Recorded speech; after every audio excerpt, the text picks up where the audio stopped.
ഞാൻ serious cinema ചെയ്യുന്നത് എൻ്റെ കുഴപ്പം കൊണ്ടല്ല, കോമഡി സിനിമ വരാത്തോണ്ടാണ്. ഏറ്റവും കുറഞ്ഞത് ഒരു 50 സ്ക്രിപ്റ്റെങ്കിലും ഞാൻ കേട്ടിട്ടുണ്ട്.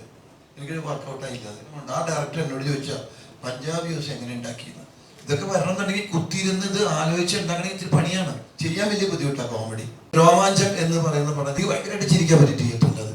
സെലികുമാറായിട്ടൊരു കാര്യം പറഞ്ഞു, അതായത് ഇപ്പോൾ കോമഡി സിനിമകൾ ഭയങ്കര കുറവാണ്, മൊബൈൽ നോക്കി ചിരിക്കേണ്ടി വരികയാണ്, അനുഭവങ്ങൾ കുറവാണ് ആളുകൾക്ക്, അതുകൊണ്ടാണ് കോമഡി സിനിമകൾ ഉണ്ടാവാത്തതെന്ന്. താങ്കളിപ്പോൾ സീരിയസ് സിനിമകളാണല്ലോ ചെയ്യുന്നത്, അതിനെപ്പറ്റി എന്താ അഭിപ്രായം? ഞാൻ സീരിയസ് സിനിമ ചെയ്യുന്നത് എൻ്റെ കുഴപ്പം കൊണ്ടല്ല, കോമഡി സിനിമ വരാത്തോണ്ടാണ്.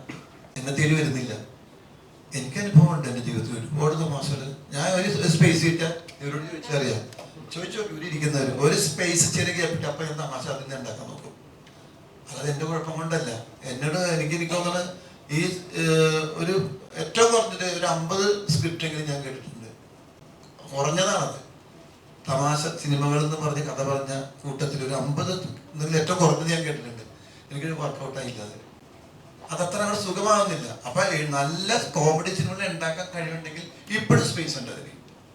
അത് ഉണ്ടാക്കണമെങ്കിൽ പണിയാണ്. എന്നോട് വലിയ ഡയറക്ടർ എന്നോട് ചോദിച്ചു, അത്ര എക്സ്പീരിയൻസ് ഉള്ളതല്ല, എന്നാലും വലിയൊരു ഡയറക്ടറാണ്, നല്ലൊരു പടം ഇറങ്ങാൻ വേണ്ട. ആ ഡയറക്ടർ എന്നോട് ചോദിച്ചാൽ പഞ്ചാബ് യൂസ് എങ്ങനെ ഉണ്ടാക്കിയെന്ന്. അപ്പൊ അത് അവർക്കല്ലേ അറിയാൻ പറ്റില്ല, എനിക്കറിയാൻ പറ്റില്ലല്ലോ. അപ്പൊ എന്ന് പറയുന്ന പോലെ അതിനെ കുറിച്ചിട്ട് ഇറങ്ങാൻ അത് ചെയ്യാൻ വലിയ ബുദ്ധിമുട്ടാണ് കോമഡി. അഭിനയിക്കാൻ മാത്രമല്ല അത് എടുക്കാനും വളരെ ബുദ്ധിമുട്ടാണ്. ആ നേരം കൊണ്ട് മറ്റേ ചെയ്യാമായിരിക്കും, അങ്ങനെ എനിക്ക് ചിലപ്പോൾ തോന്നുന്നത്. പക്ഷെ ഇതിനെല്ലാവരും പേനയും കൂടി സാധനം വന്നാലേ പേപ്പറിലേക്ക് വന്നാലേ നടക്കുള്ളൂ. അത് ഇറങ്ങും, വരും, തമാശ വരും.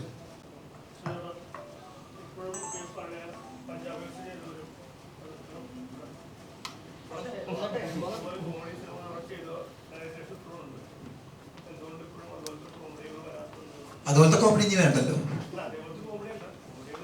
അല്ല, കോമഡികൾക്ക് ഈ പറഞ്ഞ കാലഘട്ടം അനുസരിച്ച് ഇപ്പം അടൂർ ബാസി സാറ് ചെയ്ത കോമഡി അല്ലല്ലോ ഇപ്പോൾ ഞങ്ങൾ ചെയ്ത കോമഡിക്ക് വ്യത്യാസങ്ങൾ വന്നു തുടങ്ങിയിട്ടുണ്ട്.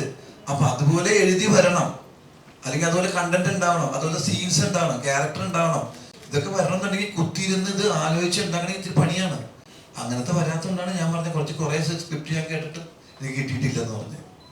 അപ്പൊ അതുകൊണ്ടായിരിക്കും ചിലപ്പോൾ ഒരു തമാശ സിനിമ ചെയ്യാൻ പേടിക്കുന്നത്.